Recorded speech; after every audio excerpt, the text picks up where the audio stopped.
प्रभ साथ बहु शास्त्र बहु सिमरती पेखे सर्ब टंडोल पूजस नाही हर हरे नानक नाम अमोल साथ न चालै बिन भजन बिखया सगली शार हर हर नाम कुमावना नानक एहो धन सारो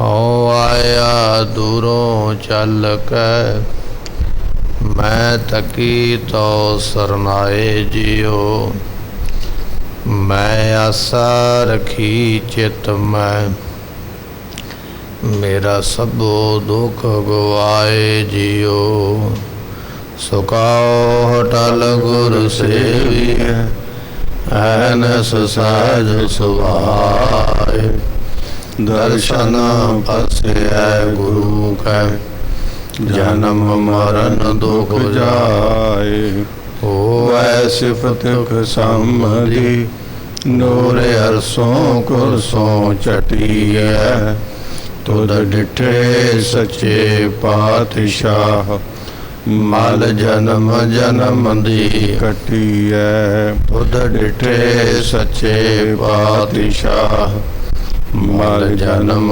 जन्म दी कटिए। सतनाम श्री वाहिगुरु साहिब जीओ। सोरठ महला पंजवा। जी जंतर सब तिसके किए सोई संत सहाई अपने सेवक की आपे राखै पूरन भई बढ़ाई पार ब्रह्म पूरा मेरा नाल गुरपुरै पूरी सब राखी होए सर्व दयाल जी जंतर सब तिसके किए सोई संत सहाई। वाहिगुरु जी का खालसा वाहिगुरु जी की फतेह। जुगो जुग अटल साहिब सतगुरु श्री गुरु ग्रंथ साहिब जीआं दी पवित्र पावन हजूरी अंदर सभाएमान हो रही गुरु की संगत आप संगत ने सतगुरां दे दरबार विच बैठ के सतगुरां दी इलाही गुरबाणी दे कीर्तन आसा दी वार पवित्र बाणी साहिब गुरु नानक दे पातशाह जीआं दी ਸਰਵਨ ਕਰਕੇ ਮਿਲਿਆ ਸਮਾਂ ਇਹ ਮਨੁੱਖਾ ਜਨਮ ਦਾ ਸਫਲਾ ਬਣਾਇਆ। ਇਸ ਵੇਲੇ ਆਪਾਂ ਗੁਰਬਾਣੀ ਦੀ ਕਥਾ ਵਿਚਾਰ ਅੰਮ੍ਰਿਤ ਬਚਨ ਸਤਿਗੁਰੂ ਜੀਆਂ ਦੇ ਜੋ ਅੰਮ੍ਰਿਤ ਵੇਲੇ ਸਰਵਨ ਕਰਦੇ ਹਾਂ ਆਓ ਕੁਝ ਸਮੇਂ ਵਾਸਤੇ ਆਪਣਾ ਮਨ ਦਾ ਧਿਆਨ ਟਿਕਾਈਏ ਗੁਰੂ ਚਰਨਾਂ ਦੇ ਵਿੱਚ ਭਾਵਨਾ ਨਾਲ ਸ਼ਰਧਾ ਨਾਲ ਸਰਵਨ ਕਰਕੇ ਲਾਹੇ ਪ੍ਰਾਪਤ ਕਰੀਏ। मिल के आखिए सतनाम श्री वाहिगुरु साहिब जी। सतनाम श्री वाहिगुरु साहिब जीओ। सोरठ महला पंजवा। पंचम पातशाह साहिब गुरु अर्जन देव जीआं दा ये उपदेश शब्द आपां सरवण कर रहे हाँ। जी जंतर सब तिसके किए सोई संत सहाई। गुरु अर्जन देव महाराज साहब जी इस उपदेश विच बख्शिश करदे ने जिन्ने भी सूक्ष्म जीव ने निके निके जीव जिन्हां दे शरीर बहुत निके ने बड़े छोटे ने ਅਤੇ ਜਿਹੜੇ ਸਥੂਲ ਜੀਵ ਨੇ ਵੱਡੇ ਸਰੀਰਾਂ ਵਾਲੇ, ਜਾਂ ਉਹ ਜੀਵ ਜਿਹੜੇ ਸਾਨੂੰ ਇਸ ਅੱਖ ਦੇ ਨਾਲ ਦਿਸਦੇ ਨਹੀਂ, ਅਣੂ ਪਰਮਾਣੂ ਕੀਟਾਣੂ ਇਤਿਆਦਿਕ, ਅਤੇ ਸਥੂਲ ਜਿਹੜੇ ਵੱਡੇ ਜੀਵ ਹਨ, ਸੋ ਸਭ ਤਿਸਕੇ ਕੀਏ, ਇਹ ਸਾਰੇ ਪਰਮਾਤਮਾ ਦੇ ਬਣਾਏ ਹੋਏ।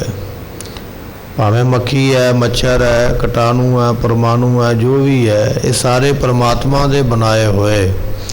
ਅਕਾਲ ਪੁਰਖ ਨੇ ਸਾਰੇ ਰਚੇ ਨੇ। ਵੱਡੇ ਸਰੀਰ ਭਾਵੇਂ ਹਾਥੀ ਦਾ ਸਰੀਰ ਹੈ, ਮਨੁੱਖ ਦਾ ਸਰੀਰ ਹੈ, ਇਹ ਵੱਡੇ ਸਰੀਰ ਵੀ ਪਰਮਾਤਮਾ ਨੇ ਬਣਾਏ ਹੋਏ।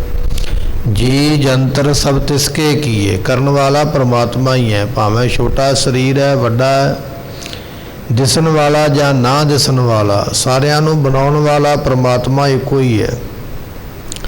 ਤੇ ਸਤਿਗੁਰੂ ਪਾਤਸ਼ਾਹ ਫਰਮਾਉਂਦੇ ਸੋਈ ਸੰਤ ਸਹਾਈ, ਉਹੀ ਪਰਮਾਤਮਾ ਜਿਹੜਾ ਸਾਰੇ ਜੀਵਾਂ ਨੂੰ ਪੈਦਾ ਕਰਦਾ ਹੈ। ਉਹੀ ਸੰਤ ਜਿਹੜੇ ਨਾਮ ਜਪਣ ਵਾਲੇ ਨੇ, ਨਾਮ ਰਸੀਏ ਗੁਰਮੁਖ, ਉਹਨਾਂ ਨੂੰ ਸਹਾਈ ਵੀ ਉਹੀ ਹੁੰਦਾ। ਹਰ ਜੁਗ ਜੁਗ ਭਗਤਿਓ ਪਾਇਆ, ਪੈਜ ਰੱਖਦਾ ਆਇਆ ਰਾਮ ਰਾਜੇ। ਜਿਸ ਵੇਲੇ ਸੰਤਾਂ 'ਤੇ ਕੋਈ ਔਂਕੜ ਪੈ ਜਾਂਦੀ, ਕੋਈ ਬਿਪਤਾ, ਕੋਈ ਦੁੱਖ ਦਾ ਸਮਾਂ ਬਣ ਜਾਂਦਾ, ਫਿਰ ਉਹ ਸੰਤਾਂ ਦੀ ਸਹਾਇਤਾ ਆ ਕੇ ਕਰਦਾ ਹੈ, ਉਹਨਾਂ ਨੂੰ ਹੱਥ ਦੇ ਕੇ ਬਚਾ ਲੈਂਦਾ। ਬਚਾਉਣ ਵਾਲਾ ਵੀ ਉਹੀ ਹੈ। ਮਾਰੈ ਰਾਖੈ ਏਕੋ ਆਪ, ਮਾਰਨ ਵਾਲਾ ਵੀ ਆਪ ਹੈ, ਰੱਖਣ ਵਾਲਾ ਵੀ ਆਪ ਹੈ। ਨਿੱਕੇ ਨਿੱਕੇ ਜੀਵ ਵੀ ਉਸਨੇ ਬਣਾਏ, ਵੱਡੇ ਵੱਡੇ ਵੀ ਉਸਨੇ ਬਣਾਏ। ਜੀ ਜੰਤਰ ਸਭ ਤਿਸਕੇ ਕੀਏ, ਉਸ ਪਰਮਾਤਮਾ ਦੇ ਬਣਾਏ ਹੋਏ, ਪੈਦਾ ਕੀਤੇ ਹੋਏ। ਸੋਈ ਸੰਤ ਸਹਾਈ, ਉਹੀ ਆਪਣੇ ਸੰਤਾਂ ਦੀ ਸਹਾਇਤਾ ਕਰਦਾ ਹੈ। ਆਪਣੇ ਸੇਵਕ ਕੀ ਆਪੇ ਰਾਖੈ, ਗੁਰੂ ਫਰਮਾਉਂਦੇ ਨੇ ਆਪਣੇ ਸੇਵਕਾਂ ਦੀ ਉਹ ਇੱਜ਼ਤ ਆਪ ਰੱਖਦਾ ਹੈ। ਸੋ ਇਹੋ ਜਿਹਾ ਸਮਾਂ ਨਹੀਂ ਉਹ ਬਣ ਦਿੰਦਾ ਕਿ ਆਪਣੇ ਸੇਵਕਾਂ ਦੀ ਇੱਜ਼ਤ ਨੂੰ ਉਤਰਨ ਦੇਵੇ, ਦੂਰ ਹੋਣ ਦੇਵੇ। ਆਪਣੇ ਸੇਵਕਾਂ ਦੀ ਇੱਜ਼ਤ ਆਪ ਉਹ ਬਣਾ ਕੇ ਰੱਖਦਾ ਹੈ। ਆਪਣੇ ਸੇਵਕ ਹੀ ਆਪੇ ਰੱਖੈ, ਸੋ ਆਪਣੇ ਸੇਵਕ ਦੀ ਇੱਜ਼ਤ ਨੂੰ ਆਪ ਰੱਖਦਾ ਹੈ। ਉਸ ਦੀ ਇੱਜ਼ਤ ਨੂੰ ਟੁੱਟਣ ਨਹੀਂ ਦਿੰਦਾ, ਦੂਰ ਨਹੀਂ ਹੋਣ ਦਿੰਦਾ, ਐਸੀ ਉਹ ਬਖਸ਼ਿਸ਼ ਕਰ ਦਿੰਦਾ ਹੈ। ਜਿਵੇਂ ਬਾਬਾ ਲਖੀਆ ਜੀ ਨੇ ਆਖਿਆ ਸੀ ਵੀ ਇਹ ਬੁੱਧੂ ਤੇਰਾ ਆਵਾ ਕੱਚਾ ਰਵੇਗਾ। ਹੁਣ ਗੁਰੂ ਅਰਜਨ ਦੇਵ ਪਾਤਸ਼ਾਹ ਦੇ ਬਚਨ ਨੇ ਵੀ ਤੇਰਾ ਇਹ ਇੱਟਾਂ ਦਾ ਆਵਾ ਪੱਕਾ ਨਿਕਲੇਗਾ। ਪਰ ਮਹਾਰਾਜ ਨੇ ਆਪਣੇ ਸੇਵਕ ਦੀ ਇੱਜ਼ਤ ਰੱਖਣ ਵਾਸਤੇ ਉਹ ਆਵਾ ਕੱਚਾ ਹੀ ਇੱਟਾਂ ਦਾ ਕੱਢਿਆ, ਇੱਟ ਪੱਕੀ ਨਹੀਂ ਹੋਈ। ਉਸ ਵੇਲੇ ਭਾਈ ਬੁੱਧੂ ਜੀ ਨੇ ਆ ਕੇ ਪੁੱਛਿਆ, ਮਹਾਰਾਜ ਆਪ ਜੀ ਦੇ ਬਚਨ ਪੂਰੇ ਨਹੀਂ ਹੋਏ। ਸਤਿਗੁਰੂ ਪਾਤਸ਼ਾਹ ਕਹਿਣ ਲੱਗੇ, ਜੇ ਅਸੀਂ ਆਪਣੇ ਬਚਨ ਪੂਰੇ ਕਰਦੇ ਤੇ ਸਾਡੇ ਸਿੱਖ ਦੀ ਇੱਜ਼ਤ ਨਹੀਂ ਸੀ ਰਹਿ ਜਾਣੀ। ਆਪਣੇ ਸਿੱਖ ਦੀ ਇੱਜ਼ਤ ਰੱਖਣ ਵਾਸਤੇ ਅਸੀਂ ਆਪਣੇ ਬਚਨ ਜਿਹੜੇ ਨੇ ਉਹ ਝੂਠੇ ਪਾ ਲਏ, ਪਰ ਸਿੱਖ ਦੇ ਬਚਨ ਸੱਚੇ ਕਰਕੇ ਵਿਖਾਏ। ਮਹਾਰਾਜ ਕਹਿਣ ਲੱਗੇ, ਭਾਈ ਬਚਨ ਇਹ ਹੈ, ਆਪਣੇ ਸੇਵਕ ਹੀ ਆਪੇ ਰੱਖੇ। ਜਿਹੜੇ ਉਹਦੇ ਸੇਵਕ ਬਣ ਜਾਂਦੇ, ਦਾਸ ਬਣ ਜਾਂਦੇ, ਉਹਨਾਂ ਦੀ ਇੱਜ਼ਤ ਆਪ ਉਹ ਰੱਖਦਾ ਹੈ, ਉਹਨਾਂ ਦੀ ਇੱਜ਼ਤ ਉਤਰਨ ਨਹੀਂ ਦਿੰਦਾ ਹੈ। ਐਸੀ ਬਖਸ਼ਿਸ਼ ਕਰਦਾ ਹੈ। ਜਿਵੇਂ ਇੱਕ ਵਾਰੀ ਇੱਕ ਸਿੱਖ ਨੇ 10ਵੇਂ ਪਾਤਸ਼ਾਹ ਨੂੰ ਇੱਕ ਢਾਲ ਭੇਟ ਕੀਤੀ। ਜਦੋਂ ਮਹਾਰਾਜ ਨੇ ਹੱਥ ਵਿੱਚ ਢਾਲ ਫੜ ਕੇ ਵੇਖੀ ਤੇ ਸਿੱਖ ਤਾਰੀਫ ਕਰਨ ਲੱਗ ਪਿਆ, ਮਹਾਰਾਜ ਬੜੇ ਮਜ਼ਬੂਤ ਲੋਹੇ ਦੀ ਬਣੀ ਹੈ, ਮਹਾਰਾਜ ਬੜੇ ਵਧੀਆ ਕਾਰੀਗਰ ਨੇ ਬਣਾਈ ਹੈ। ਇਸ ਢਾਲ ਵਿੱਚ ਇਹ ਗੁਣ ਹੈ, ਇਸ ਢਾਲ ਵਿੱਚ ਇਹ ਗੁਣ ਹੈ। ਹੰਕਾਰ ਆ ਗਿਆ ਮਨ ਦੇ ਵਿੱਚ ਵੀ ਇਹੋ ਜਿਹੀ ਢਾਲ ਤੇ ਮਹਾਰਾਜ ਨੂੰ ਕਿਸੇ ਨੇ ਦਿੱਤੀ ਨਹੀਂ ਹੋਣੀ। ਜਦੋਂ ਬਹੁਤੀ ਤਾਰੀਫ ਉਸਨੇ ਕੀਤੀ ਆਪਣੀ ਢਾਲ ਦੀ ਤੇ ਮਹਾਰਾਜ ਜਾਣ ਗਿਆ ਵੀ ਇਹਦੇ ਮਨ ਵਿੱਚ ਮਾਣ ਆ ਗਿਆ ਵੀ ਇਹੋ ਜਿਹਾ ਤੋਹਫਾ ਤੇ ਮੈਂ ਹੀ ਦੇ ਸਕਦਾ, ਇਹ ਤੇ ਕੋਈ ਹੋਰ ਦੇ ਨਹੀਂ ਸਕਦਾ, ਤੇ ਆਪਣੀ ਢਾਲ ਦਾ ਮਾਣ ਕਰਦਾ ਪਿਆ। ਤੇ ਸਤਿਗੁਰੂ ਪਾਤਸ਼ਾਹ ਮਹਾਰਾਜ ਕਹਿਣ ਲੱਗੇ, ਲੈ ਫਿਰ ਢਾਲ ਫੜ ਕੇ ਖੜ ਤੇ ਅਸੀਂ ਗੋਲੀ ਮਾਰ ਕੇ ਦੇਖਦੇ ਵੀ ਵਾਕਿਆ ਹੀ ਮਜ਼ਬੂਤ ਹੈ। ਜਦੋਂ ਢਾਲ ਫੜ ਕੇ ਖਲੋਤਾ ਤੇ ਸਤਿਗੁਰਾਂ ਨੇ ਬੰਦੂਕ ਕੀਤੀ ਇਹਦੇ ਵੱਲ ਨੂੰ ਵੀ ਇਹਦੀ ਢਾਲ ਵਿੱਚ ਗੋਲੀ ਮਾਰੀਏ, ਵੇਖੀਏ ਕਿੰਨੀ ਕੁ ਪੱਕੀ ਹੈ। ਤੇ ਉਸ ਵੇਲੇ ਮਨ ਦਾ ਹੰਕਾਰ ਦੂਰ ਹੋ ਗਿਆ। ਮਨ ਵਿੱਚ ਆ ਗਿਆ ਵੀ ਜੇ 10ਵੇਂ ਪਾਤਸ਼ਾਹ ਤੋੜਨਾ ਚਾਹਣ ਤੇ ਇਹ ਢਾਲ ਤੇ ਕੀ ਇਹਦੇ ਲੋਹੇ ਦਾ ਕਿਲਾ ਤੋੜ ਦੇਣਗੇ। ਇਹ ਮੈਂ ਹੰਕਾਰ ਵਾਲੇ ਬਚਨ ਕਰ ਬੈਠਾ, ਮਾਣ ਵਾਲੇ ਵੀ ਇਹੋ ਜਿਹੀ ਢਾਲ ਨਹੀਂ ਹੋ ਸਕਦੀ। ਫਿਰ ਢਾਲ ਦੇ ਫੜ ਕੇ ਖਲੋਤਾ ਹੋਇਆ ਤੇ ਅੰਦਰੋਂ ਅਰਦਾਸਾਂ ਕਰਦਾ ਪਿਆ, ਮਹਾਰਾਜ ਮੇਰੀ ਇੱਜ਼ਤ ਹੁਣ ਤੁਹਾਡੇ ਹੱਥ ਵਿੱਚ ਹੈ। ਮੈਂ ਭਰੇ ਦਰਬਾਰ ਵਿੱਚ ਬਹੁਤੇ ਵੱਡੇ ਬਚਨ ਕਰ ਬੈਠਾ, ਮੈਨੂੰ ਕਰਨੇ ਨਹੀਂ ਸਨ ਚਾਹੀਦੇ, ਪਰ ਇਸ ਵੇਲੇ ਆਪ ਜੀ ਮੇਰੀ ਇੱਜ਼ਤ ਰੱਖੋ, ਇਹ ਮੇਰੇ ਤੇ ਕਿਰਪਾ ਕਰੋ। ਜਾਣੀ ਜਾਣ ਮਹਾਰਾਜ ਜਾਣ ਗਏ ਵੀ ਇਹ ਅਰਦਾਸਾਂ ਕਰਦਾ ਪਿਆ ਆਪਣੀ ਇੱਜ਼ਤ ਰੱਖਣ ਵਾਸਤੇ। ਮਹਾਰਾਜ ਨੇ ਇਹਦੀ ਢਾਲ ਦਾ ਨਿਸ਼ਾਨਾ ਲੈ ਕੇ ਜਦੋਂ ਗੋਲੀ ਚਲਾਈ ਤੇ ਉੱਪਰ ਦੀ ਕੱਢ ਦਿੱਤੀ, ਢਾਲ ਵਾਲੇ ਪਾਸੇ ਆਉਣ ਹੀ ਨਹੀਂ ਦਿੱਤੀ।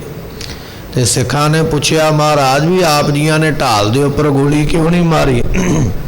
ਸੋ ਆਪ ਜੀ ਨੇ ਪਾਸਿਓਂ ਕਿਉਂ ਆਪਣਾ ਨਿਸ਼ਾਨਾ ਕੱਢ ਦਿੱਤਾ ਹੈ? ਤੇ ਮਹਾਰਾਜ ਸਾਹਿਬ ਜੀ ਕਹਿਣ ਲੱਗੇ, ਗੋਲੀ ਮਾਰਨ ਨੂੰ ਜਗ੍ਹਾ ਨਹੀਂ ਸਾਨੂੰ ਦਿਸੀ, ਇਹਦੀ ਢਾਲ ਦੇ ਉੱਪਰ ਸਤਿਗੁਰਾਂ ਨੇ ਹੱਥ ਰੱਖ ਲਿਆ ਆ ਕੇ, ਕਿਉਂਕਿ ਇਸ ਨੇ ਅਰਦਾਸ ਕੀਤੀ ਹੈ ਵੀ ਮਹਾਰਾਜ ਮੇਰੀ ਇੱਜ਼ਤ ਤੁਹਾਡੇ ਹੱਥ ਵਿੱਚ ਹੈ। ਇਸ ਦੀ ਇੱਜ਼ਤ ਨੂੰ ਬਚਾਉਣ ਵਾਸਤੇ ਗੁਰਾਂ ਨੇ ਆਪਣਾ ਮਿਹਰ ਦਾ ਹੱਥ ਰੱਖਿਆ ਤੇ ਅਸੀਂ ਤਾਂ ਨਹੀਂ ਨਿਸ਼ਾਨਾ ਲਾ ਪਾਏ। ਮਹਾਰਾਜ ਕਹਿਣ ਲੱਗੇ, ਆਪਣੇ ਸੇਵਕ ਹੀ ਆਪੇ ਰੱਖੈ।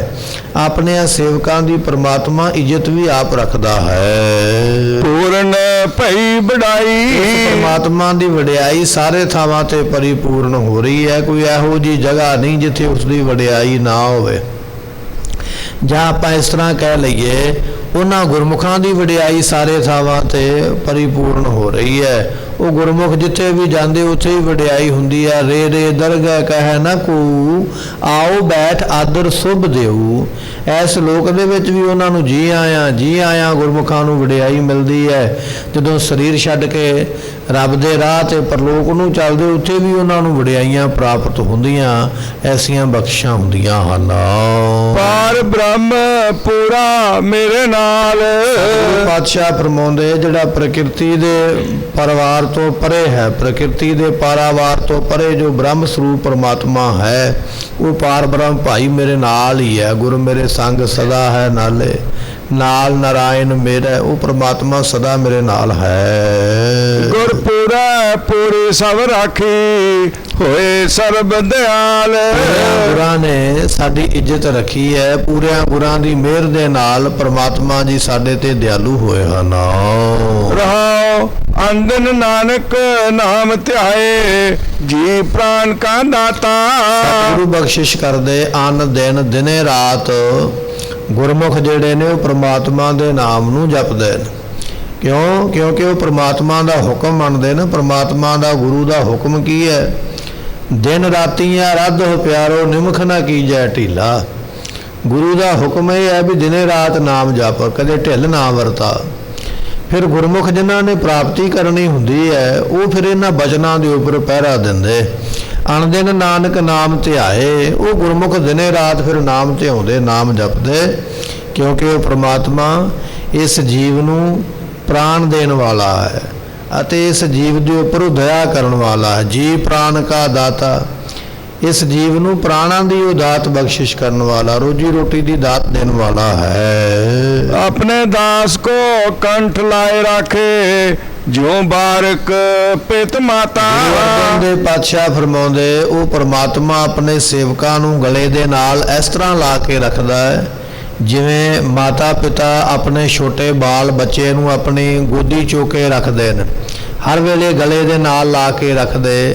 ਮਾਂ ਨੂੰ ਕੰਮ ਪੈ ਜਾਵੇ ਤੇ ਉਸ ਬੱਚੇ ਦੀ ਰਾਖੀ ਬਾਪ ਕਰਦਾ, ਆਪਣੇ ਗਲੇ ਨਾਲ ਲਾ ਕੇ ਰੱਖਦਾ। ਬਾਪ ਕਿਤੇ ਪਿਤਾ ਕੰਮ ਚਲੇ ਜਾਵੇ, ਮਾਂ ਆਪਣੇ ਗਲ ਨਾਲ ਲਾ ਕੇ ਰੱਖਦੀ ਹੈ। ਮਹਾਰਾਜ ਕਹਿਣ ਲੱਗੇ, ਆਪਣੇ ਦਾਸ ਕੋ ਕੰਠ ਲਾਏ ਰੱਖੈ। ਉਹ ਪਰਮਾਤਮਾ ਵੀ ਭਾਈ ਮਾਤਾ ਪਿਤਾ ਹੀ ਹੈ ਨਾ। ਤੂੰ ਮੇਰਾ ਪਿਤਾ, ਤੂੰ ਹੈ ਮੇਰਾ ਮਾਤਾ।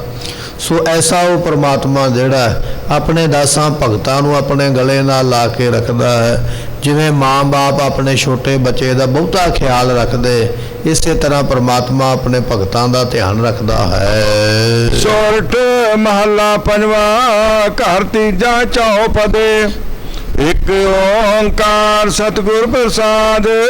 ਰਾਗ ਦਾ ਇਹ ਸ਼ਬਦ ਪੰਜਵੇਂ ਪਾਤਸ਼ਾਹ ਨੇ ਬਖਸ਼ਿਸ਼ ਕੀਤਾ ਹੈ। ਤੀਜੇ ਘਰ ਦੇ ਅੰਦਰ ਗਾਉਣ ਦਾ ਹੁਕਮ ਹੈ। 4 ਪੌੜੀਆਂ ਦਾ ਇਹ ਸ਼ਬਦ ਹੈ। ਇੱਕ ਓੰਕਾਰ, ਪ੍ਰਮਾਤਮਾ ਇੱਕ ਹੈ। ਗੁਰੂ ਕਿਰਪਾ ਨਾਲ ਉਸ ਦੀ ਪ੍ਰਾਪਤੀ ਹੁੰਦੀ ਹੈ। ਸਾਹਿਬ ਗੁਰੂ ਅਰਜਨ ਦੇਵ ਮਹਾਰਾਜ ਜੀਆਂ ਦੀ ਸੇਵਾ ਵੇਖ ਕੇ, ਗੁਰੂ ਦੀ ਸੇਵਾ ਸਭ ਤੋਂ ਵੱਡੀ ਕੀ ਹੈ? ਜੇ ਅਸੀਂ ਇਹ ਜਾਣਨਾ ਹੈ ਤੇ ਗੁਰੂ ਦੀ ਸਭ ਤੋਂ ਵੱਡੀ ਸੇਵਾ ਇਹ ਹੈ ਗੁਰੂ ਦਾ ਹੁਕਮ ਮੰਨਣਾ। ਜਿੰਨਾ ਚਿਰ ਹੁਕਮ ਨਹੀਂ ਮੰਨਦੇ, ਉਹਨਾਂ ਚਿਰ ਜੋ ਮਰਜ਼ੀ ਕਰ ਲਈਏ, ਉਹਨਾਂ ਚਿਰ ਪ੍ਰਵਾਨ ਨਹੀਂ ਹੋਵਾਂਗੇ। ਮਹਾਰਾਜ ਕਹਿਣ ਲੱਗੇ, ਹੁਕਮ ਮੰਨਿਆ ਹੋਏ ਪ੍ਰਵਾਨ। ਜਿਹੜਾ ਹੁਕਮ ਮੰਨਦਾ ਨਾ, ਪ੍ਰਵਾਨ ਉਹ ਹੈ। ਜਿਹਨੇ ਹੁਕਮ ਨਹੀਂ ਮੰਨਿਆ, ਸਲਾਮ ਜਵਾਬ ਦੋਵੇਂ ਕਰੇ। ਸਲਾਮ ਵੀ ਕਰ ਦਿੱਤੀ, ਜਵਾਬ ਵੀ ਦਿੱਤਾ, ਹੁਕਮ ਮੰਨਿਆ ਨਹੀਂ, ਉਹ 'ਤੇ ਪ੍ਰਸੰਨਤਾ ਨਹੀਂ ਹੈ। ਪ੍ਰਸੰਨਤਾ ਉਹਦੇ ਤੇ ਹੈ ਗੁਰੂ ਦੀ। ਇਹ ਬਚਨ ਪੱਲੇ ਬੰਨਣ ਵਾਲਾ ਹੈ ਜਿਹੜਾ ਗੁਰੂ ਦੇ ਬਚਨ ਨੂੰ ਮੰਨਦਾ ਹੈ, ਉਹ ਤੇ ਹੈ ਖੁਸ਼ੀ। ਜਿਹਨੇ ਗੁਰੂ ਦਾ ਬਚਨ ਮੰਨਣਾ ਹੀ ਨਹੀਂ, ਉਹ ਤੇ ਖੁਸ਼ੀ ਨਹੀਂ ਹੋਵੇਗੀ। ਗੁਰੂ ਅਰਜਨ ਦੇਵ ਮਹਾਰਾਜ ਜੀਆਂ ਨੇ ਗੁਰੂ ਰਾਮਦਾਸ ਪਾਤਸ਼ਾਹ ਦਾ ਬਚਨ ਮੰਨਿਆ। ਬਚਨ ਕੀ ਸੀ? ਲਾਹੌਰ ਦੇ ਵਿੱਚ ਜਾਓ, ਉੱਥੇ ਜਾ ਕੇ ਜਿੰਨਾ ਚਿਰ ਅਸੀਂ ਬੁਲਾਈਏ ਨਾ ਉਹਨਾਂ ਚਿਰ ਵਾਪਸ ਨਹੀਂ ਆਉਣਾ।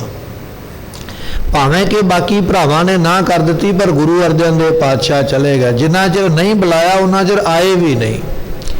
ਜਦੋਂ ਇਹ ਬਚਨ ਮੰਨਿਆ ਨਾ, ਤਾਂ ਗੁਰੂ ਰਾਮਦਾਸ ਪਾਤਸ਼ਾਹ ਖੁਸ਼ ਹੋ ਗਏ ਤੇ ਉਹਨਾਂ ਨੇ ਗੁਰਤਾ ਗੱਦੀ ਗੁਰੂ ਅਰਜਨ ਦੇਵ ਪਾਤਸ਼ਾਹ ਨੂੰ ਆਪ ਦਿੱਤੀ ਆਪਣੇ ਹੱਥਾਂ ਦੇ ਨਾਲ। ਇੱਕ ਦਿਨ ਪਹਿਲਾਂ ਗੁਰਤਾ ਗੱਦੀ ਦੇ ਕੇ ਦੂਜੇ ਦਿਨ ਗੁਰੂ ਰਾਮਦਾਸ ਪਾਤਸ਼ਾਹ ਮਹਾਰਾਜ ਜੋਤੀ ਜੋਤ ਸਮਾ ਗਏ।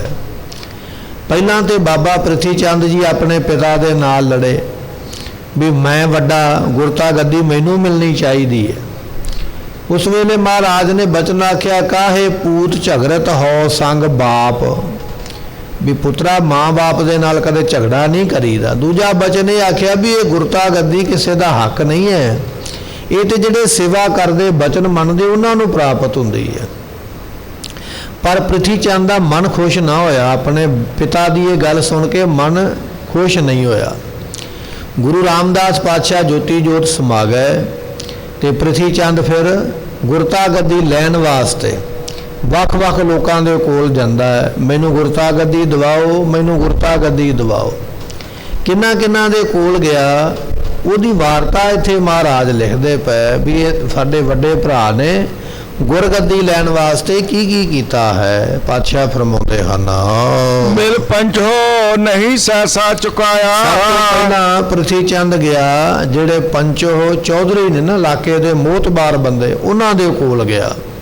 ਵਿਚਾਰ ਬੰਦੇ ਇਲਾਕੇ ਦੇ ਇਕੱਠੇ ਕਰਾਂ ਜਿਨ੍ਹਾਂ ਦੀ ਜਾਣ ਪਛਾਣ ਹੈ, ਸਰਕਾਰੇ ਦਰਬਾਰੇ, ਜਿਹੜੇ ਅੱਗੇ ਪਰੇ ਪੰਚਾਇਤ ਵਿੱਚ ਬੈਠਦੇ ਸਨ, ਮੈਂਬਰ ਵਗੈਰਾ ਹੋਏ, ਨੰਬਰਦਾਰ ਹੋਏ, ਚੌਧਰੀ ਹੋਏ, ਇਲਾਕੇ ਦੇ ਮੋਹਤਬਾਰ ਲੋਕ ਹੋਏ, ਉਹਨਾਂ ਦੇ ਕੋਲ ਗਿਆ। ਕਹਿਣ ਲੱਗਾ ਵੀ ਗੁਰਤਾ ਗੱਦੀ ਮੈਨੂੰ ਦਵਾ ਦਿਓ।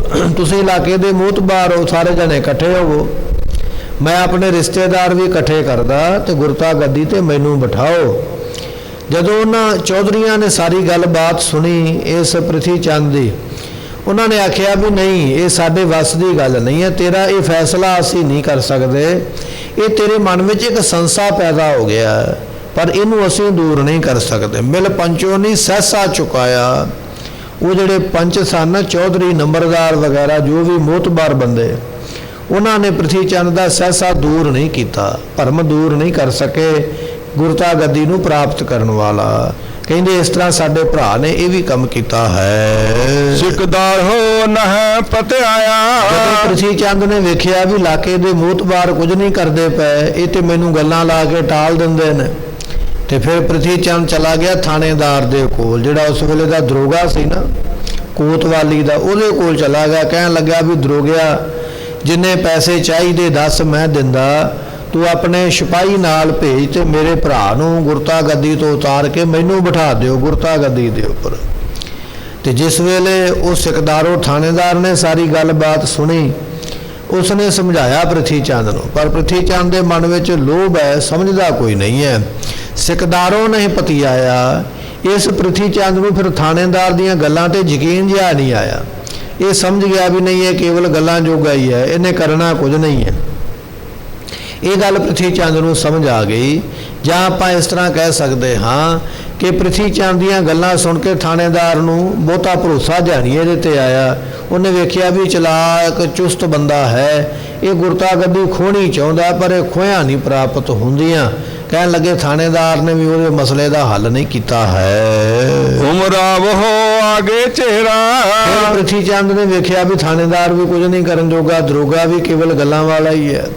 ਇਹ ਫਿਰ ਦਿੱਲੀ ਚਲਾ ਗਿਆ। ਦਿੱਲੀ ਜਾ ਕੇ ਜਿਹੜੇ ਉਮਰਾਵ ਸਨ ਨਾ, ਵਜ਼ੀਰ ਬਾਦਸ਼ਾਹ ਦੇ, ਬਾਦਸ਼ਾਹ ਜਹਾਂਗੀਰ ਦੇ ਜਿਹੜੇ ਵਜ਼ੀਰ ਨੇ, ਜਿਨ੍ਹਾਂ ਨੂੰ ਸੁਲਹੀ ਖਾਨ, ਸੁਲੱਭੀ ਖਾਨ ਲਿਖਿਆ, ਜਾਂ ਚੰਦੂ ਵਰਗੇ ਦੀਵਾਨ ਜਿਹੜੇ ਸਨ ਉੱਥੇ ਗੁਰੂ ਘਰ ਦੇ ਵਿਰੋਧੀ, ਉਹਨਾਂ ਦੇ ਅੱਗੇ ਜਾ ਕੇ ਰੋਣ ਲੱਗ ਪਿਆ। ਉਮਰਾਵ ਹੋ ਆ ਗਿਆ ਝੇਰਾ, ਆਪਣਾ ਝੇਰਾ ਝੋਰਾ ਝਗੜਾ ਰੋਇਆ ਜਾ ਕੇ। ਕਹਿਣ ਲੱਗਾ ਵੇਖੋ ਤੁਹਾਡੇ ਰਾਜ ਵਿੱਚ ਮੇਰੇ ਨਾਲ ਅਨਿਆਂ ਹੁੰਦਾ ਪਿਆ, ਮੈਨੂੰ ਗੁਰਤਾ ਗੱਦੀ ਨਹੀਂ ਮਿਲੀ ਹੈ, जिस वेले उन्हां वजीरां दे अगे जाके रोया भी मेरी मदद करो, मैनू ये गुरता गद्दी दिवाउणा करो।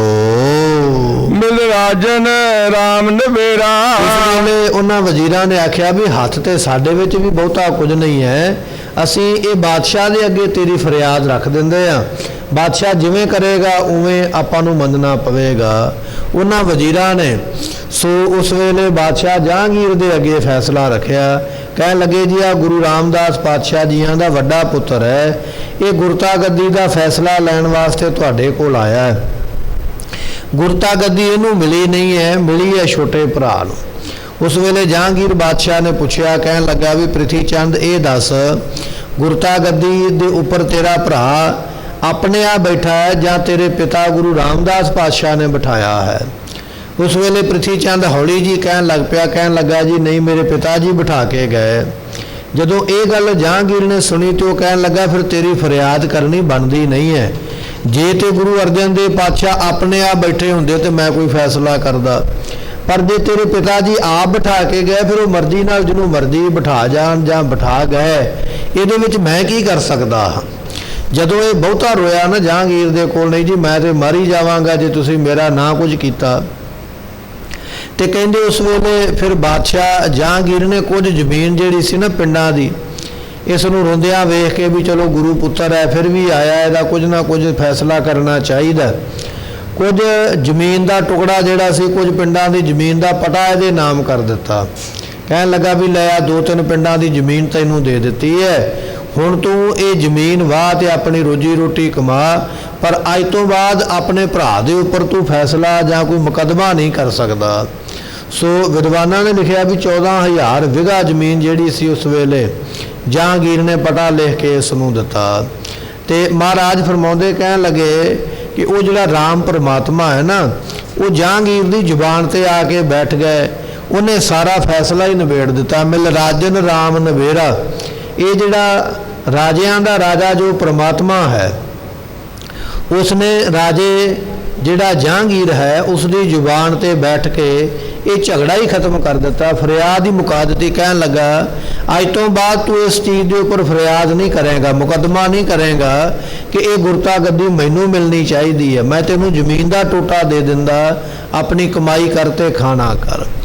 ये बादशाह जहांगीर का फैसला सुन के ते पृथ्वी चंद नूं चुप करना पै गया। बाद में इन्हें फिर यह दावा नहीं सी कदे भी किया भी गुरता गद्दी मैनू मिलनी चाहिए है, बाद में यह दावा किया सी भी मेरे पुत्र नूं गुरु अर्जन देव पातशाह ने अपना पुत्र मन्निया सी, हुण उन्हां दे घरे अपना पुत्र हो गया है, अद्धा हिस्सा मेरे पुत्र नूं मिलना चाहिए, अध मैनू मिलना चाहिए मेरे पुत्र नूं, क्योंकि मेरे पुत्र नूं पहला उन्होंने अपना पुत्र बना छड्या है, हुण अपना पुत्र आ गया तो मेरे पुत्र नूं परे कर दिता, ये मैनू अध दिओ। बाद विच ये मुकदमा कर दिता। रो विचार इस तरह कहंदे बादशाह ने फिर इसका फैसला जिहड़ा सी ना निबेड़ दिता, पर निबेड़िया कहंदे परमात्मा ने उहदी जुबान ते बैठ के ऐसा फैसला करवाया है। ये गुरु अर्जन देव पातशाह महाराज जियां ने उस वाकिया नूं लिखिया जिहड़ा पृथ्वी चंद दा गुरु अर्जन साहब पातशाह दे वैर नाल होया है। महाराज ये शब्द जिहड़ा है ये शुरू तो फिर आपां नूं जिहड़ा है वो बख्शिश करदे हन। मिल पंचो नहीं सहसा चुकाया। महाराज बख्शिश करदे जीव ते ईस दी जिहड़ी एकता दा फैसला सी ना, कहन लगे भी सोचिया भी चलो पंडितां कोल चल के चलीए। पंडितां ने बहुत ज़्यादा शास्त्र पढ़े हुए ने, ग्रंथ पढ़े हुए, वेद पढ़े हुए, उन्होंने जाके पूछिए भी जीव ते ईश की हुंदा है। ईश नाम ईश्वर दा ते जीव जिहड़ी साडे अंदर आत्मा इहदा जिहड़ा भिन्न भेद पिया होया ना, वखो वखरे होए बैठे, परमात्मा वखरा है, साडी आत्मा वखरी है, ये जिहड़ा भेद है किवें मिटेगा, ये साडी आत्मा परमात्मा दे नाल किवें मिलेगी। जदों जाके उन्हां पुछया ना पंडितां नूं, ते पंडित जिहड़े सन उन्होंने होर ते कोई जवाब कोई नहीं आवड़िया। मिल पंचो नहीं सहसा चुकाया, उन्होंने ये तो फैसला नहीं किया भी जीव ईश किवें एक हो सकता है। उन्होंने कर्मकांड दे वल्ले ला दिता भी लकड़ां धो के अग बालिया कर, मिट्टी पट के चूल्हा बनाया कर, लकड़ां धो के अग बालनी है, अते भोजन हत्थां दे नाल तैयार करना है, उन्होंने धो के तैयार करना है, इस पासे नूं आह काम नहीं करना, उस पासे नूं ओह काम नहीं करना। उन्होंने कर्मकांड विच ही ला दिता ते कर्मकांड विच लगन करके ਜਿਹੜੇ ਕੰਮ ਵਾਸਤੇ ਤੁਰਿਆ ਸੀ ਘਰੋਂ ਵੀ ਆਹ ਕੰਮ ਕਰਨਾ, ਉਹ ਤੇ ਕਰਕੇ ਨਹੀਂ ਆਇਆ। ਅੱਗੋਂ ਹੋਰ ਦੀ ਹੋਰ ਹੀ ਪੰਡਤਾਂ ਨੇ ਪੱਟੀ ਪੜ੍ਹਾ ਦਿੱਤੀ ਵੀ ਇਸ ਵੇਲੇ ਆਹ ਮਹੂਰਤ ਹੁੰਦਾ, ਇਸ ਵੇਲੇ ਆਹ ਮਹੂਰਤ ਹੁੰਦਾ। ਐਸੇ ਉਲਝਾਂ ਵਿੱਚ ਫਸਾ ਦਿੱਤਾ। ਉਲਝਣ ਵਿੱਚ ਇਹੋ ਜਿਹਾ ਫਸੇ ਵੀ ਨਿਕਲ ਹੀ ਨਹੀਂ ਪਾਏ। ਸੋ ਇਹੋ ਜਿਹਾ ਕਰਮਕਾਂਡ ਵਿੱਚ ਫਸੇ ਕਿ ਸਾਰੀ ਉਮਰ ਨਿਕਲ ਹੀ ਨਹੀਂ ਪਾਏ ਉਹਦੇ ਵਿੱਚੋਂ। ਰੱਬ ਨੂੰ ਮਿਲਣਾ ਤੇ ਦੂਰ ਦੀ ਗੱਲ ਹੈ। ਮਹਾਰਾਜ ਕਹਿਣ ਲੱਗੇ ਮਿਲ ਪੰਚੋ ਨਹੀਂ ਸਹਿਸਾ ਚੁਕਾਇਆ। ਉਹ ਪੰਡਤ ਜਿਹੜੇ ਵਿਦਵਾਨ ਸਨ ਕਰਮਕਾਂਡ ਵਿੱਚ ਲਾ ਦਿੱਤਾ, ਪਰ ਜਿਹੜਾ ਸਵਾਲ ਲੈ ਕੇ ਗਿਆ ਸੀ ਨਾ ਜਗਿਆਸੂ ਜੀਵ ਈਸ਼ ਦੀ ਏਕਤਾ ਦਾ, ਉਸ ਨੂੰ ਚੁਕਾ ਨਹੀਂ ਪਾਏ, ਸਹੀ ਨਹੀਂ ਕਰ ਪਾਏ, ਠੀਕ ਨਹੀਂ ਕਰ ਪਾਏ ਹਨ। ਸਿਕਦਾਰੋ ਨਹਿ ਪਤਿਆਇਆ। ਸਿਕਦਾਰ ਕੀ ਜਿਹੜੇ ਜੋਤਸ਼ੀ ਨੇ, ਜੋਤਿਸ਼ ਵਿਦਿਆ ਪੜ੍ਹਨ ਵਾਲੇ, ਜਿਨ੍ਹਾਂ ਨੇ ਜੋਤਿਸ਼ ਦਾ ਗ੍ਰੰਥ ਪੜ੍ਹਿਆ ਹੋਇਆ, ਉਹਨਾਂ ਕੋਲ ਚਲੇ ਗਏ ਵੀ ਚਲੋ ਜੋਤਸ਼ੀਆਂ ਕੋਲੋਂ ਜਾ ਕੇ ਕੋਈ ਉਪਾਅ ਪੁੱਛੀਏ, ਜਿਹੜਾ ਉਪਾਅ ਕਰਕੇ ਤੇ ਸਾਡਾ ਕੋਈ ਵਿਗੜਿਆ ਕੰਮ ਬਣ ਜਾਵੇ। ਜੋਤਸ਼ੀਆਂ ਨੂੰ ਪੁੱਛੀਏ ਵੀ ਮੇਰੇ ਕਰਮਾਂ ਵਿੱਚ ਕੱਲ ਨੂੰ ਪਰਸੋਂ ਜਾਂ ਅਗਲੇ ਸਾਲ ਕੀ ਲਿਖਿਆ ਹੈ। ਤੇ ਮਹਾਰਾਜ ਕਹਿਣ ਲੱਗੇ ਸਿਕਦਾਰੋਂ ਨਹੀਂ ਪਤੀ ਆਇਆ। ਜਦੋਂ ਉਹਨਾਂ ਦੀਆਂ ਗੱਲਾਂ ਬਾਤਾਂ ਸੁਣੀਆਂ ਜੋਤਸ਼ੀਆਂ ਦੀਆਂ ਜਾ ਕੇ ਵੀ ਜੀਵ ਈਸ਼ ਦੀ ਏਕਤਾ ਕਿਵੇਂ ਹੋਵੇਗੀ, ਪਾਤਸ਼ਾਹ ਕਹਿੰਦੇ ਨਹਿ ਪਤੀ ਆਇਆ। ਉਹਨਾਂ ਦੀਆਂ ਗੱਲਾਂ ਸੁਣ ਕੇ ਬਹੁਤਾ ਭਰੋਸਾ ਜਿਹਾ ਨਹੀਂ ਬੱਝਾ। ਉਹਨਾਂ ਦੀਆਂ ਗੱਲਾਂ ਸੁਣ ਕੇ ਤੇ ਪਤਾ ਇਸ ਤਰ੍ਹਾਂ ਲੱਗਾ ਵੀ ਇਹ ਪਖੰਡੀ ਕਰਦੇ ਪਏ, ਇਹ ਕਰਮਕਾਂਡ ਵਿੱਚ ਪਏ ਹੋਏ, ਢਾਲੇ ਵਿੱਚ ਪਏ ਹੋਏ, ਸੋ ਇਸ ਤਰ੍ਹਾਂ ਦੇ ਉਪਾਵਾਂ ਵਿੱਚ ਪਏ ਹੋਏ ਨੇ। ਉਹਨਾਂ ਦੇ ਕੋਲ ਜਾ ਕੇ ਵੀ ਮਨ ਨੂੰ ਬਹੁਤਾ ਯਕੀਨ ਨਹੀਂ ਆਇਆ ਹੈ। ਉਮਰਾਵੋ ਆਗੇ ਚਿਹਰਾ। ਜਿਹੜੇ ਉਮਰਾਵ ਸਨ, ਉਮਰਾਵ ਕੌਣ ਨੇ? ਜਿਹੜੇ ਦੇਵਤੇ। ਦੇਵਤਿਆਂ ਦੇ ਅੱਗੇ ਝਗੜਾ ਕੀ ਹੋਇਆ ਵੀ ਉਹਨਾਂ ਨੂੰ ਜਾ ਕੇ ਪੁੱਛਿਆ, ਉਹਨਾਂ ਦੀ ਉਪਾਸਨਾ ਵਿੱਚ ਲੱਗ ਗਏ। ਕੋਈ ਆਖਦਾ ਹੈ ਕਿ ਮੈਨੂੰ ਮਿੱਠੇ ਦੀ ਆਹੂਤੀ ਦਿਓ, ਕੋਈ ਆਖਦਾ ਮੈਨੂੰ ਇਹ ਪ੍ਰਸ਼ਾਦ, ਕੋਈ ਸ਼ੀਰਣੀ ਦਾ ਪ੍ਰਸ਼ਾਦ ਮੰਗਦਾ ਹੈ, ਕੋਈ ਲੱਡੂਆਂ ਦਾ ਪ੍ਰਸ਼ਾਦ ਮੰਗਦਾ ਹੈ, ਕੋਈ ਤੇਲ ਮੰਗਦਾ ਹੈ, ਕੋਈ ਖੰਡ ਮੰਗਦਾ ਹੈ, ਕੋਈ ਕੁਝ ਮੰਗਦਾ ਹੈ। ਕਹਿਣ ਲੱਗੇ ਦੇਵਤਿਆਂ ਨੂੰ ਜਾ ਕੇ ਪੁੱਛਿਆ ਵੀ ਜੀਵ ਈਸ਼ ਦੀ ਏਕਤਾ ਆਪ ਜੀ ਕਰਵਾ ਦਿਓ, ਪਰ ਉਹਨਾਂ ਨੇ ਵੀ ਕਹਿਣ ਲੱਗੇ ਵੀ ਆਪੋ ਆਪਣੀਆਂ ਕੜਾਹੀਆਂ ਮੰਗ ਲਈਆਂ, ਮੈਨੂੰ ਆਹ ਕੜਾਹੀ ਚਾਹੀਦੀ ਹੈ, ਮੈਨੂੰ ਆਹ ਪਦਾਰਥ ਚਾਹੀਦਾ ਹੈ। ਉਹਨਾਂ ਦੇ ਕੋਲ ਜਾ ਕੇ ਵੀ ਕਹਿਣ ਲੱਗੇ ਵੀ ਇਹ ਫੈਸਲਾ ਨਹੀਂ ਹੋਇਆ, ਇਹ ਮੁਕਤੀ ਨਹੀਂ ਮਿਲੀ ਹੈ, ਜੀਵ ਤੇ ਈਸ਼ ਇੱਕ ਨਹੀਂ ਹੋਏ, ਇਹ ਸਾਰੀ ਜਿਹੜੀ ਗੜਬੜ ਹੈ ਉਹ ਵਿੱਚ ਹੀ ਰਹਿ ਗਈ ਹੈ, ਸੋ ਕਰ ਨਹੀਂ ਸਕੇ, ਕੁਝ ਵੀ ਪ੍ਰਾਪਤੀ ਨਹੀਂ ਹੋਈ ਹੈ। ਮਹਾਰਾਜ ਫਰਮਾਉਂਦੇ ਹਨ ਰਾਜਨ ਰਾਮ ਨਵੇਰਾ। ਅਤੇ ਫਿਰ ਕੀ ਕਰਦੇ ਅਤੇ ਕਿਸ ਤਰ੍ਹਾਂ ਪ੍ਰਮਾਤਮਾ ਦੇ ਨਾਲ ਨਿਬੜਦੇ ਜਾਂ ਪ੍ਰਮਾਤਮਾ ਦੇ ਨਾਲ ਪ੍ਰਾਪਤੀ ਕਿਵੇਂ ਹੁੰਦੀ ਨਹੀਂ ਹੋ ਪਾਈ ਹੈ, ਕਿਉਂਕਿ ਜਿਹਦੇ ਕੋਲ ਗਏ ਨਾ ਉਹਨਾਂ ਨੇ ਆਪੋ ਆਪਣੀ ਡਫਲੀ ਵਜਾਈ ਹੈ। ਰਹਿਓ ਸਾਧ ਹੋਂ ਟੋਲ ਸਾਧ ਬੋ ਤੇਰੇ ਡਿੱਠੇ, ਸੰਨਿਆਸੀ ਤਪਸੀ ਹੈ ਮੁਖੋਂ ਇਹ ਪੰਡਤ ਮਿੱਠੇ। ਕੋਈ ਸੰਨਿਆਸੀ ਹੈ, ਕੋਈ ਤਪਸਵੀ ਹੈ, ਕੋਈ ਬ੍ਰਹਮਚਾਰੀ ਹੈ, ਇਸੇ ਤਰ੍ਹਾਂ ਕੋਈ ਗ੍ਰਸਤੀ ਹੈ, ਕੋਈ ਜਟਾਧਾਰੀ ਹੈ, ਕੋਈ ਬੋਧੀ ਵਾਲਾ, ਕੋਈ ਜਨੇਊ ਵਾਲਾ, ਕੋਈ ਪੀਰ ਹੈ, ਕੋਈ ਫਕੀਰ ਹੈ। ਬੜਿਆਂ ਕੋਲ ਗਏ ਪਰ ਕਿਸੇ ਨੇ ਵੀ ਹੱਲ ਨਹੀਂ ਦੱਸਿਆ ਕਿ ਇਹ ਜੀਵ ਪਰਮਾਤਮਾ ਨਾਲ ਕਿਵੇਂ ਮਿਲ ਸਕਦਾ ਹੈ, ਰਾਮ ਨਾਲ ਕਿਵੇਂ ਮਿਲ ਸਕਦਾ ਹੈ। ਇਹ ਨਿਬੇੜਾ ਨਹੀਂ ਕਿਸੇ ਨੇ ਕੀਤਾ। ਸਾਰੇ ਆਪੋ ਆਪਣੇ ਮਤ ਦੀ ਡਫਲੀ ਵਜਾਉਂਦੇ ਰਹੇ, ਮੇਰਾ ਮਤ ਵੱਡਾ ਹੈ, ਮੇਰਾ ਧਰਮ ਵੱਡਾ ਹੈ, ਮੇਰੇ ਕਰਮਕਾਂਡ ਚੰਗੇ ਨੇ, ਮੇਰੇ ਮਤ ਵਿੱਚ ਆ ਜਾ ਤੈਨੂੰ ਪ੍ਰਾਪਤੀ ਹੋ ਜਾਵੇਗੀ।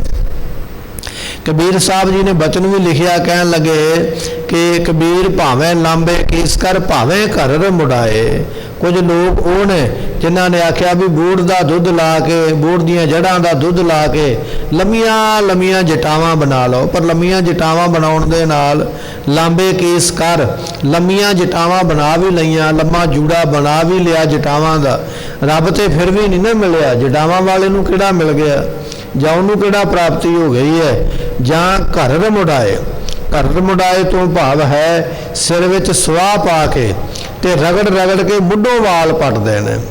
ਸੋ ਇਹ ਵੀ ਇੱਕ ਮਤ ਹੈ ਜੈਨੀਆਂ ਦਾ, ਮੁੱਢੋਂ ਵਾਲ ਪੱਟ ਕੇ ਸਿਰ ਗੰਜਾ ਕਰ ਦੇਣਾ। ਪਰ ਕਹਿਣ ਲੱਗੇ ਸਿਰ ਗੰਜਾ ਕਰਨ ਦੇ ਨਾਲ ਵੀ ਤੇ ਰੱਬ ਨਹੀਂ ਨਾ ਮਿਲ ਜਾਂਦਾ। ਭਾਵੇਂ ਲਾਂਬੇ ਕੇਸ ਕਰ ਭਾਵੇਂ ਘਰ ਮੁੜਾਏ, ਭਾਵੇਂ ਰਗੜ ਕੇ ਕੇਸ ਪੱਟਦੇ, ਪਰ ਫਿਰ ਵੀ ਰੱਬ ਨਹੀਂ ਮਿਲਿਆ। ਲੰਮੀਆਂ ਜਟਾਵਾਂ ਰੱਖ ਲਈਆਂ ਤਾਂ ਵੀ ਨਹੀਂ ਮਿਲਿਆ। ਪਰ ਉਹਨਾਂ ਨੇ ਆਪੋ ਆਪਣੇ ਮਤ ਦਾ ਪ੍ਰਚਾਰ ਜ਼ਰੂਰ ਕੀਤਾ, ਮੇਰੇ ਕੋਲ ਆ ਜਾ, ਤੂੰ ਮੇਰੇ ਕੋਲ ਆ ਜਾ। ਜਦੋਂ ਉਹਨਾਂ ਕੋਲ ਗਏ ਵੇਖਿਆ ਵੀ ਇਹ ਤੇ ਆਪ 'ਚ ਹੀ ਲੜਦੇ ਮਰਦੇ ਪਏ, इन्हां नूं आप नूं ही प्राप्ति नहीं है, मेरा ये की हल कर देणगे। कहण लगे भाई किसी कोलों भी राम नूं मिलन दा ये जिहड़ा झगड़ा सी वो निबड़िया नहीं, विच ही सारी गल रह गई। फिर महाराज शुरू तो बख्शिश करदे हन। बिन पंचो नहीं सहसा चुकाया। कहण लगे पंज जिहड़े पंडित ने ना भाई उन्हां दे कोलों संसा ही दूर नहीं होया, बाकी ते गल्लां दूर दियां, रब मिलना ते पता नहीं मिलना है कि नहीं मिलना वो तो गल वखरी है, पर जिहड़ा मन विच सवाल पैदा हो जाता ना उस सवाल का उन्हां दे कोलों जवाब ही कोई नहीं हैगा। वो मन के संसे जिहड़े ने पंडितां दे कोल जाण करके दूर नहीं हुंदे। अज दुनिया के लोग पंडित दे कोल जांदे, कहण लगे मैं घर बनाउण लगा, वास्तु शास्त्र के मुताबिक दस भी घर का मूँह किधर नूं रख लवां। पंडित ने उस वेले ग्रंथ फरोलिया, इधर उधर नूं वेखिया, कहण लगा भी अपने घर का मूँह चढ़दे नूं कर ला, लहिंदे नूं कर ला, उत्तर दखण नूं कर ला। तेरे घर के दरवाजे ते आ होना चाहिए, रसोई तेरे घर दे विच इस पासे होनी चाहिए है, पानी वाली टूटी इस पासे होनी चाहिए है, बैड का मूँह इधर नूं होना चाहिए। पंडित ने बड़ा कुछ दसिया, पर कहण लगे भी जिहड़े दस के आए जां पुछ के आए उन्हां नूं जाके पुछ लो भी तुहाडे घर हुण बड़ी सुख आ गया, तुहाडे घर बड़ा चैन आ गया, बड़ियां बरकतां पै गईयां, हुण तुहाडे घर दा कलेश खत्म हो गया। नहीं, उसे तरह ही है जिवें पहिलां सी। घरां दे दरवाजे बदलण दे नाल, रसोईयां दे मूँह बदलण दे नाल, जां सौण वाले बैड नूं बदलण दे नाल झगड़े खत्म नहीं हुंदे, ना कलेश खत्म हुंदे, ना कमाई विच बरकत पैंदी है। भरम ही है मन दा बनिया होया। कमाई उदों होनी है जदों तू मेहनत करेगा, ते कमाई ने जुड़ना उदों है जदों फजूल खर्चे बंद करेगा। नहीं तो जिथे मर्जी तुरिया जा, ये तैनूं प्राप्ति कोई नहीं होनी। ये भरम ही तेरे मन विच पए होए। जे तेरे मन में ज़्यादा इस गल का डर है तो तू इस तरह कर सकदा, अपने घर में एक कापी रख ला, उहदे ते रोज़ लिखिया कर भी अज मैं इन्नी कमाई करके आया, अज मैं इन्ने पैसे लाए, लाए कित्थे ने, उहदा जिक्र कर भी इस तरीक नूं इन्ने पैसे इत्थे लाए ने। तो महीने बाद जो हिसाब करेगा ना, वो माया तेरी ट्रंक दे विचों उड नहीं गई है, अलमारी विचों कोई कढ़ के नहीं लै गया, वो तेरे हत्थां विचों एवें फजूल खर्चे हो गए। अते तू आखदा भी मेरी कमाई दे विच बरकत नहीं पैंदी है। बरकत किवें पवे, तेरे खर्चे वध गए ने। आ क्रीम मूँह धोने वाली है, आ साबन नहाउण वाला है, आ जनानी दे नहाउण वाला, बंदे दे नहाउण वाला है, आ जिहड़ा प्रोडक्ट है इस चीज़ का पता नहीं किन्ना कुछ बाजार दे विच विकदा पिया, ते असीं वो लैके आउंदे आ। वक्खो वक्खरी ट्यूब है मूँह ते लाउण वाली, नहाउण वाली अते कपड़ियां ते लाउण वाली, वक्खो वक्खरे सेंट आ गए ना बाजार दे विच, आ बंदे दे लाउण वाला, बीबी दे लाउण वाला। जदों काम इन्ने वध गए ने, मार्केट में जावेगा उहो जिहियां वस्तुआं खरीदनियां पैणगियां तो फिर खर्चा तो होवेगा ना। फिर आखदा भी मेरी कमाई विच वाधा कोई नहीं, बरकत कोई नहीं पैंदी, माया जुड़दी नहीं है। जुड़े कित्थों? पहला एक साबन की टिक्की सारा परिवार नहा लैंदा, हुण सारे परिवार का वक्खो वखरा ये साबन आ गया भी आ मैनू चाहिदा, आ मैनू चाहिदा। इस तरह जां कोई शैंपू है जां कोई क्रीम है, एक नूं सारे वरतदे, पर अज नहीं, वो वक्खो वखरा कंपनियां ने, व्यापारियां ने सिस्टम ही इहो जिहा बना दिता है कि दुनिया अपने आप अड्डियां चुक चुक के फा लैंदी पई है। पर मूँह उस तरह का है, बूथी उदा की है जिवें दी कल सी, जिन्नी मर्जी महंगी क्रीम ला ली है ना, मूँह उदा का ही रहना है।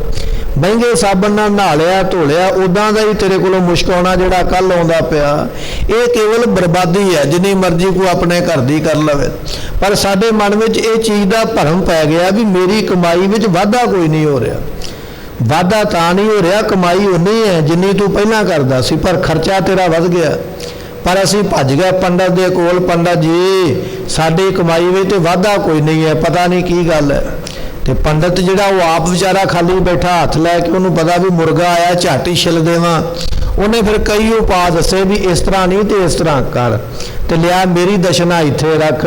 फिर असीं घर विच आ गए। इस तरह अज असीं अपने घर नूं बनाउण लगे हां, दरवाजा भी पुछ के आउंदे आ किधर रखीए, असीं सौना किधर नूं लत्तां करिए, किधर नूं सिर करिए, रोटी बनाउणी है किधर नूं खड़ीए, सारा कुछ कीता, पर कमाई में तो फिर भी कोई बरकत नहीं पई, उत्थे ही खलोती हुई है।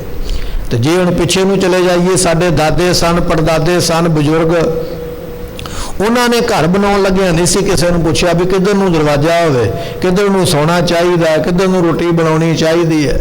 ਉਹਨਾਂ ਦੀ ਕਮਾਈ ਵਿੱਚ ਤੇ ਬਰਕਤ ਬੜੀ ਹੈ, ਬੜਾ ਕੁਝ ਉਹਨਾਂ ਨੇ ਬਣਾਇਆ ਜੋੜਿਆ, ਕਈ ਕੁਝ ਹੋਇਆ ਜ਼ਿੰਦਗੀ ਦੇ ਵਿੱਚ, ਪਰ ਖੁਸ਼ੀਆਂ ਦੇ ਨਾਲ ਸਮਾਂ ਉਹਨਾਂ ਨੇ ਆਪਣਾ ਕੱਢਿਆ। ਅੱਜ ਸਾਡੇ ਕੋਲ ਸਾਰਾ ਕੁਝ ਹੀ ਆ ਗਿਆ ਪਰ ਖੁਸ਼ੀ ਕੋਈ ਨਹੀਂ ਹੈ, ਕਿਉਂਕਿ ਖਰਚੇ ਵੱਧ ਗਏ, ਆਮਦਨ ਉਨੀ ਹੈ। ਸੋ ਸਿਆਣਿਆਂ ਦੀ ਕਹਾਵਤ ਹੈ ਕਿ ਖਰਚਾ ਰੁਪਈਆ ਤੇ ਆਮਦਨ ਅਠੰਨੀ ਹੈ। ਜਦੋਂ ਆਮਦਨ ਘੱਟ ਹੋਵੇਗੀ ਖਰਚਾ ਵਧੇਗਾ ਤੇ ਕਲੇਸ਼ ਤੇ ਬਣੇਗਾ। ਫਿਰ ਭਾਵੇਂ ਦਰਵਾਜ਼ਾ ਜਿੱਧਰ ਨੂੰ ਮਰਜ਼ੀ ਰੱਖ, ਜਿੱਧਰ ਨੂੰ ਮਰਜ਼ੀ ਲੱਤਾਂ ਕਰਕੇ ਸੌ, ਕੁਝ ਨਹੀਂ ਉਹਦੇ ਨਾਲ ਹੋਣਾ। ਸੋ ਮਹਾਰਾਜ ਕਹਿਣ ਲੱਗੇ ਇਹ ਜਿਹੜੇ ਪੰਡਤ ਲੋਕ ਨੇ ਨਾ, ਇਹ ਮਨ ਦੇ ਸੰਸੇ ਦੂਰ ਨਹੀਂ ਕਰ ਸਕਦੇ। ਜੇ ਕਰ ਦਿੰਦੇ ਹੋਣ ਤੇ ਦੁਨੀਆ ਦੇ ਵਿੱਚ ਸੰਸਾ ਰਵੇ ਕੋਈ ਨਾ, ਸਾਰੇ ਸੰਸੇ ਝਾਟੇ ਮੁਕਾ ਦੇਣ। ਕਹਿਣ ਲੱਗੇ ਮਿਲ ਪੰਚੋ ਨਹੀਂ ਸਹਿਸਾ ਚੁਕਾਇਆ। ਇਹਨਾਂ ਪੰਚਾਂ ਨੇ, ਪੰਡਤਾਂ ਨੇ ਲੋਕਾਂ ਦੇ ਸ਼ੱਕ ਭਰਮ ਦੂਰ ਨਹੀਂ ਕੀਤੇ ਹਨ। ਸਿਕਦਾਰੋ ਨਾ ਪਤਿਆਇਆ, ਜਿਹੜੇ ਸਿਕਦਾਰ ਦੇਵਤੇ ਨੇ, ਲੋਕ ਉਹਨਾਂ ਨੂੰ ਜਾ ਕੇ ਬਲੀਆਂ ਦਿੰਦੇ। ਦੇਵਤਿਆਂ ਦੇ ਵੀ ਗੁਰਮੁਖੋ ਵੱਖੋ ਵੱਖਰੇ ਮੰਦਿਰ ਬਣੇ, ਕੋਈ ਆਖਦਾ ਝੋਟੇ ਦੀ ਬਲੀ ਦੇ, ਕੋਈ ਆਖਦਾ ਬੱਕਰੇ ਦੀ ਬਲੀ ਦੇ। ਬੜੇ ਬੜੇ ਥਾਵਾਂ ਤੇ ਸੈਂਕੜੇ ਪਸ਼ੂ ਜਿਹੜੇ ਨੇ ਉਹਨਾਂ ਦੀ ਹੱਤਿਆ ਕੀਤੀ ਜਾਂਦੀ ਹੈ, ਮਾਰੇ ਜਾਂਦੇ ਦੇਵਤੇ ਖੁਸ਼ ਕਰਨ ਵਾਸਤੇ। ਇੱਥੋਂ ਤੱਕ ਕਿ ਲੋਕ ਆਪਣੇ ਬੱਚਿਆਂ ਦੀ ਬਲੀ ਵੀ ਜਾ ਕੇ ਉੱਥੇ ਦਿੰਦੇ ਨੇ। ਕਹਿਣ ਲੱਗੇ ਕਾਸ਼ੀ ਦੇ ਵਿੱਚ ਇੱਕ ਪੰਡਤਾਂ ਨੇ ਆਰਾ ਹੀ ਰੱਖ ਦਿੱਤਾ ਸੀ, ਲੋਹੇ ਦਾ ਆਰਾ ਚੱਲਣ ਵਾਲਾ। ਆਖਿਆ ਜਿਹੜਾ ਰਾਜਾ ਇੱਥੇ ਆ ਕੇ ਆਪਣੀ ਧੌਣ ਵਢਾਏਗਾ ਨਾ, ਆ ਕੇ ਮਰੇਗਾ ਇੱਥੇ ਆ ਕੇ, ਉਹਨੂੰ ਸਵਰਗ ਪ੍ਰਾਪਤ ਹੋਵੇਗਾ। ਤੇ ਪਤਾ ਨਹੀਂ ਕਿੰਨੇ ਕੁ ਰਾਜੇ ਵਜ਼ੀਰਾਂ ਨੇ ਜਾ ਕੇ ਆਪਣੀਆਂ ਗਰਦਨਾਂ ਉੱਥੇ ਕਟਾਈਆਂ। ਪਾਤਸ਼ਾਹ ਕਹਿਣ ਲੱਗੇ ਇਹ ਜਿਹੜੇ ਲੋਕ ਨੇ, ਦੇਵਤੇ ਲੋਕ ਜਿਹੜੇ ਨੇ, ਇਹ ਵੀ ਤੁਹਾਡੇ ਕੋਲੋਂ ਆਹੂਤੀ ਚਾਹੁੰਦੇ ਨੇ ਵੀ ਮੇਰਾ ਤੂੰ ਜੱਗ ਕਰ, ਮੇਰੀ ਪੂਜਾ ਕਰ, ਮੇਰੇ ਵਾਲੇ ਪਾਸੇ ਆ ਜਾ। ਪਰ ਕਹਿਣ ਲੱਗੇ ਇਹੋ ਜਿਹੀਆਂ ਬਲੀਆਂ ਲੈਣ ਵਾਲੇ ਜਿਹੜੇ ਦੇਵਤੇ ਨੇ, ਪਾਤਸ਼ਾਹ ਕਹਿਣ ਲੱਗੇ ਭਾਈ ਇਹਨਾਂ ਦੇ ਕੋਲੋਂ ਵੀ ਸੰਸਾ ਦੂਰ ਨਹੀਂ ਹੋਇਆ ਪ੍ਰਮਾਤਮਾ ਦੀ ਮਿਲਾਪ ਦਾ, ਕਿਉਂਕਿ ਉਹ ਵੇਖੈ ਉਹਨਾਂ ਨਜ਼ਰ ਨਾ ਆਵੇ ਬਹੁਤਾ ਇਹੋ ਵਡਾਨ। ਪਰਮਾਤਮਾ ਤੇ ਸਾਰਿਆਂ ਨੂੰ ਵੇਖਦਾ ਪਿਆ, ਪਰ ਇਹ ਵਿਚਾਰੇ ਸਾਰੇ ਦੇਵਤੇ ਰੱਬ ਨੂੰ ਨਹੀਂ ਹਾਲੇ ਤੱਕ ਵੇਖ ਸਕੇ। ਇਹ ਰੱਬ ਦਾ ਕੌਤਕ ਹੈ। ਜਿਹੜੇ ਆਪ ਨਹੀਂ ਵੇਖ ਸਕੇ ਉਹ ਤੈਨੂੰ ਕਿਵੇਂ ਵਿਖਾ ਦੇਣਗੇ? ਇਹ ਤੇਰੇ ਮਨ ਦਾ ਭਰਮ ਬਣ ਗਿਆ ਹੈ। ਉਮਰਾਵੋ ਆਗੇ ਚਿਹਰਾ, ਪਰਮਾਤਮਾ ਦੇ ਉਮਰਾਵ ਜਿਹੜੇ ਵਜ਼ੀਰ ਕੌਣ ਨੇ? ਪਰਮਾਤਮਾ ਦੇ ਸੰਤ, ਜਿਹੜੇ ਰੱਬ ਦੇ ਰਾਹ ਤੇ ਤੁਰੇ ਨੇ, ਰੱਬ ਦੇ ਵਜ਼ੀਰ ਨੇ ਭਾਈ। ਜਿਹੜੇ ਸੰਤ ਨੇ ਉਹ ਰੱਬ ਦੇ ਪੁੱਤਰ ਨੇ, ਰੱਬ ਦੇ ਵਜ਼ੀਰ ਨੇ। ਅਤੇ ਜਿਹੜਾ ਪੁੱਤਰ ਹੋਵੇ ਰਾਜੇ ਦਾ, ਉਹਦੇ ਕੋਲ ਸਾਰੇ ਅਖਤਿਆਰ ਹੁੰਦੇ, ਜੋ ਚਾਹੇ ਉਹ ਕਰ ਸਕਦਾ ਹੈ, ਕਿਉਂਕਿ ਉਹ ਰਾਜੇ ਦਾ ਪੁੱਤਰ ਜੋ ਹੋਇਆ।